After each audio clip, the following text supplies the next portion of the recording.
to Veterans from the Baby Snooks Show, starring Fanny Brice as Baby Snooks, with Hanley Stafford as Daddy, Carmen Dragon and his orchestra, and me, Harlow Wilcox.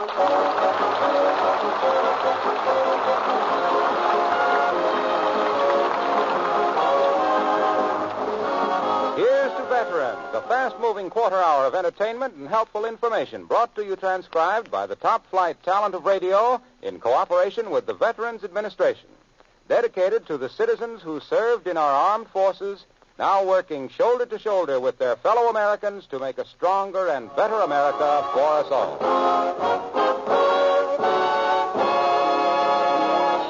Before we join the Higgins at Sycamore Terrace, I'd like to tell you a true story about one of the world's great conquerors. In November 1944, he was paralyzed by a bullet from an enemy sniper. At the Veterans Administration, hospital doctors told this man exactly what he was up against. They explained what they could do and what he would have to do. He said, okay, it's a deal. Slowly, painfully, he forced his body to obey his will, trained healthy muscles to do useful work, learned how to use braces, and now he's home in a house equipped with ramps to make travel easy for his wheelchair. He built his own typewriter desk, writes a weekly newspaper column, and he's now ready to enter college. Yes, this veteran is one of the world's mighty conquerors. He conquered himself. Helped every step of the way by the skill and know-how of the VA's top-notch doctors and nurses, this veteran, this conqueror, is fighting his way back, inch by inch, to useful and self-reliant citizenship. And that's the goal of the Veterans Administration. And now to Sycamore Terrace.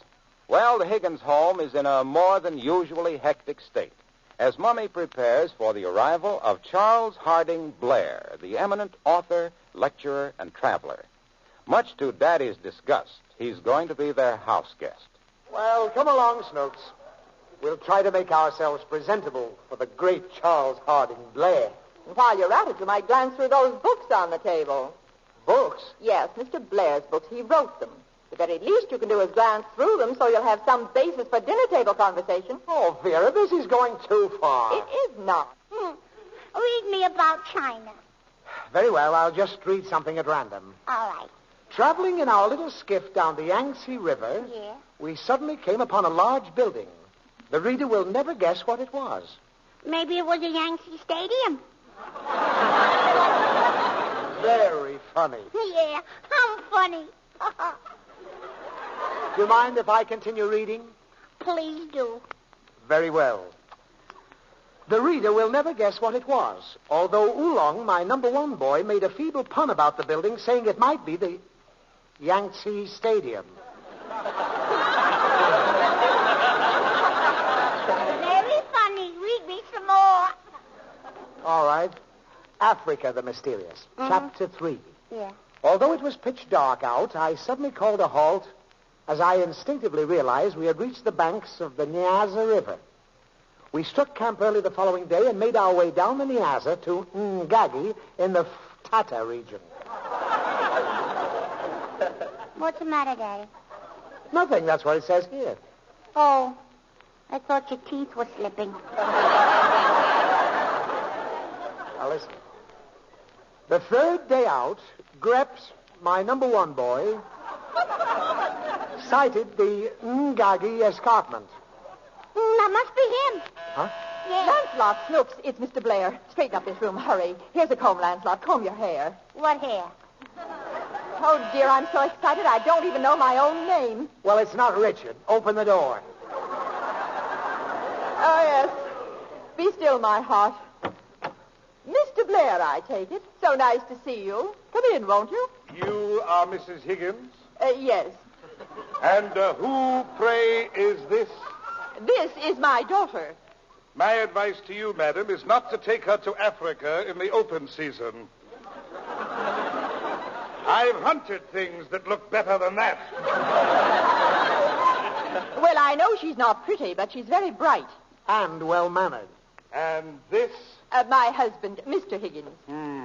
Nature, Mrs. Higgins, has indeed been unkind to you. Well, I like that. My luggage is outside, Mr. Higgins. Would you mind? Lancelot, please bring Mr. Blair's luggage in. That's it, dear. Well, don't stand there, Lancelot. Hurry. Mr. Blair is tired and wants to change. Hurry, Lancelot. Just call me Oolong. So long, Oolong.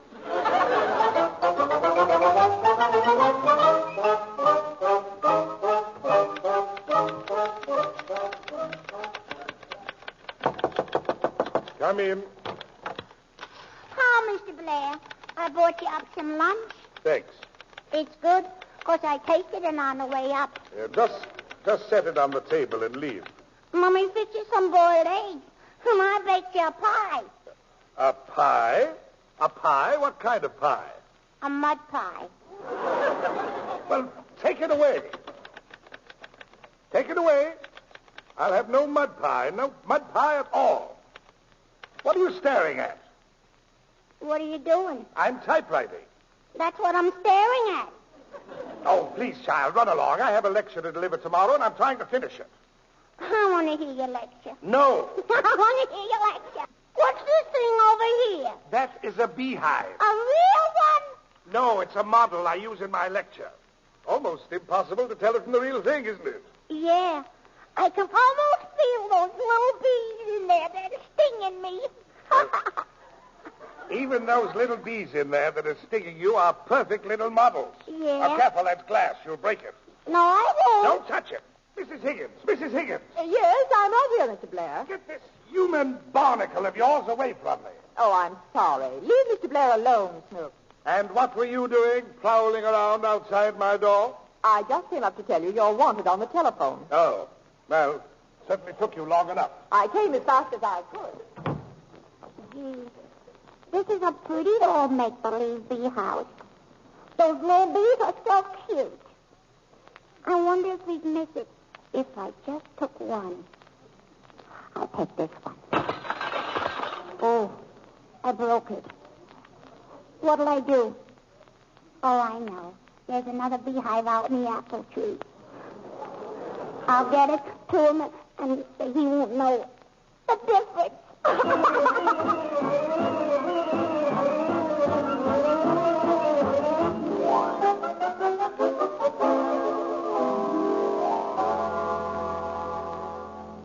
Lancelot, what are you doing in that living room? I just finished cleaning it. It's all right, darling. I'm walking on my hands. Oh, Lancelot, isn't it thrilling? What? Charles Harding Blair has decided to stay another week with us. That's the best news I've had since I got my finger caught in the lawnmower. And guess what else, Lancelot? Mr. Blair is giving a preview of his lecture right in our home this afternoon. Stupendous.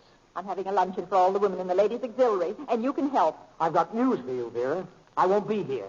I'm leaving the house. Exactly. That's how you can help. Oh. I want you to take Snooks and roast beer with you. What? Oh, now, Vera, I was going over to my club for a little relaxation. Lancelot, it's very seldom I ask you to take the children off my hands. But, Vera, it's a men's club. I was going to play some handball and take a steam. What'll I do with those kids? I don't care what you do with them. Just get them out of the house.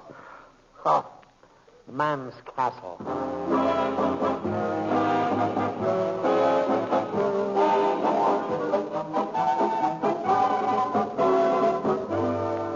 Veterans, when it comes to spending your money on life insurance, you have the last word. What kind and how much of it you carry is your business. However, when so many experts agree that National Service Life Insurance is such a good deal, the advice of the Veterans Administration seems more than reasonable. That advice is simply this. If you have dropped your GI insurance, get all the facts about it right now. After you have the whole story, you probably can get your GI insurance back if you want it. The surest way to get the full story about National Service Life Insurance is to ask the VA or the insurance men cooperating with the VA. Then you can decide what to do. Remember that a sound life insurance program is an asset to yourselves, your families, and your communities.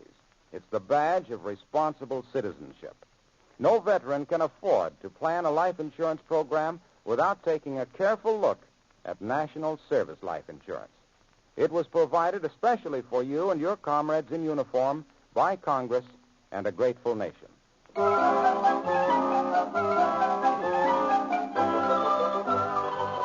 now, back back to the Higgins home in Sycamore Terrace. Mummy's luncheon is over. The ladies have settled down, and Mr. Charles Harding Blair is in the midst of his lecture on the life of the bee. Let me illustrate, ladies, by making reference to this model beehive here. Looks almost real, doesn't it? It has a hinge somewhere along here. Where is that thing? Be careful, Mr. Blair. There's a bee crawling on your hand. Now. Let's not let our imaginations run away with us. These are just imitation bees. What's that? Oh, look out, there are thousands of them. Ow, help, they're real.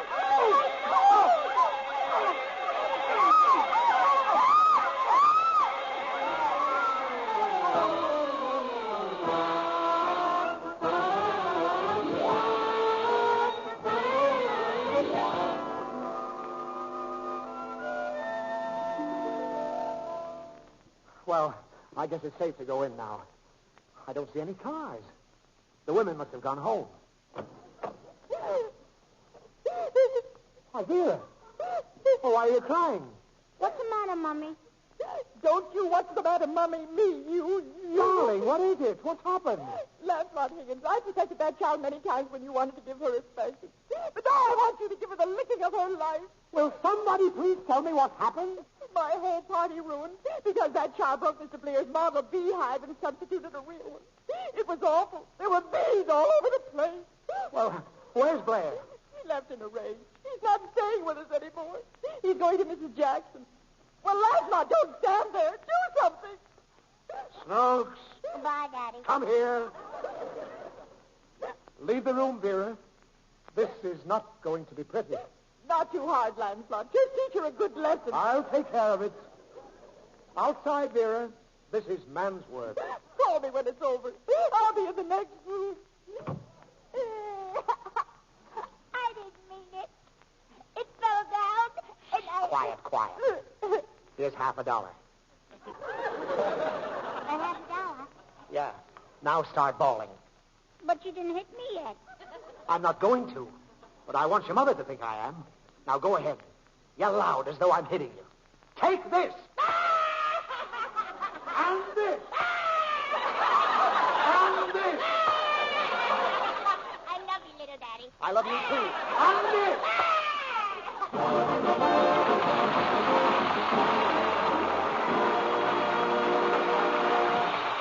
And that's the Here's to Veterans tribute from the Baby Snooks Show, starring Fanny Brice as Baby Snooks, with Hanley Stafford as Daddy, Arlene Harris, Alan Reed, the music of Carmen Dragon and his orchestra, and me, Harlow Wilcox, who, with your sponsor and the American Federation of Musicians, the American Federation of Radio Artists, the Advertising Council, and this station, have donated their services and time to the Veterans Administration as a public service. Tune in again for another star-studded Here's to Veterans show. And remember, veterans, for advice and help with your insurance, education, loans, medical care, and other benefits, write or visit your nearest Veterans Administration office. Remember, a well-adjusted veteran means a happier and more prosperous America. And now a word from your local announcer.